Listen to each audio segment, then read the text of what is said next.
Welcome back to another technical deep dive here in the debug zone. Today we're tackling a big question and breaking it down with insights from other users. Hopefully this clears up some misconceptions and helps you get the answer you need. So buckle up, stay a little curious, and let's jump right in.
And that's a wrap.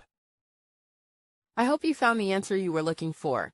If you did, take a second to hit that subscribe button. It really helps out. And let me know in the comments which solution worked best for you. See you next time in the debug zone.